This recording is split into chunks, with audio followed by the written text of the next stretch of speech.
Hello കൂട്ടുകാരെ, പുതിയ വീഡിയോയിലേക്ക് എല്ലാവർക്കും സ്വാഗതം. നമ്മൾ ഇന്ന് കുറച്ച് സ്പെഷ്യൽ വീഡിയോ ആയിട്ടാണ് വന്നിരിക്കുന്നത്. ഇന്നലെ വൈകിട്ട് ആറ്റിൽ വലയിട്ടപ്പോൾ കിട്ടിയ മീനുകളാണ് ഇത്.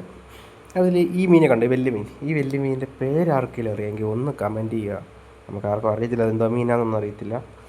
അത്യാവശ്യം വലിയ മുഴുത്ത മീനാണ്. പിന്നെ അതിന് താരനുണ്ട്, കരിങ്ങടയുണ്ട്, കല്ലാങ്ങാലിയുണ്ട്. അപ്പോൾ ഈ മീനിൻ്റെ പേര് ആർക്കെങ്കിലും അറിയാമെങ്കിൽ ഒന്ന് കമൻറ്റ് ചെയ്യണം. ഓക്കെ. ഇപ്പം കുറേ നാൾക്ക് ശേഷം വെള്ളം പറ്റിയായിരുന്നു. അപ്പോൾ വലയിട്ടപ്പോൾ കിട്ടിയാണ്. ഇതുണ്ട്, ഇതിനകത്തൊരു ഏറ്റവും ഒരു ആരകനുണ്ട്. കണ്ടോ, വലിയൊരു ആരകനുണ്ട് ഇതിനകത്ത്. പക്ഷേ ഈ മീനാണ്, ആർക്കും അറിയത്തില്ല അതിൻ്റെ പേരെന്തുവാണെന്ന്. വലയിൽ കിട്ടിയതാണ്. നിങ്ങൾക്ക് ആർക്കെങ്കിലും അറിയുമെങ്കിൽ ഒന്ന് മീനിൻ്റെ പേരൊന്ന് കമൻറ്റ് ചെയ്യുക. അതുപോലെ ഈ ആരകനെ കണ്ടോ, വലിയൊരു ആരകനാണ്. കണ്ടോ, ഇതൊരു വലിയ ആരകനാണ്. പിന്നെ അതെന്തൊരു നല്ലൊരു കറിക്കുള്ളൊരു ആരകനുണ്ട്. എന്തായാലും ഇന്നലെ തന്നെ ഞാൻ ചട്ടിയിലാക്കി വറുത്ത് സെറ്റാക്കി എല്ലാം കറിയാക്കി ചെയ്തിട്ടുണ്ട്. കണ്ടോ, നല്ലൊരു നീളം, നല്ല മുഴുത്ത ആരകൻ.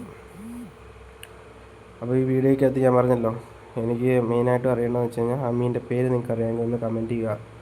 ആറ്റിൽ പുതിയതായിട്ട് നമുക്ക് വലയിൽ ആദ്യമായിട്ട് കിട്ടിയ മീനാണ്. അപ്പോൾ ഈ ആരകൻ്റെ വലിപ്പമെല്ലാം കണ്ടല്ലോ. ഇതൊക്കെയാണ് നമ്മൾ ഇന്നത്തെ വിശേഷം. വീഡിയോ നിങ്ങൾക്ക് ഇഷ്ടപ്പെട്ടെന്ന് ഞാൻ പ്രതീക്ഷിക്കുന്നു. പക്ഷേ എന്നാലും ഈ മീനിൻ്റെ പേരെന്തായിരിക്കും? അപ്പോൾ അടുത്തൊരു വീഡിയോ ആയിട്ട് വീണ്ടും വരാം. വീഡിയോ ഇഷ്ടപ്പെട്ടെങ്കിൽ ലൈക്ക് ചെയ്യുക, സബ്സ്ക്രൈബ് ചെയ്യുക. ബൈ.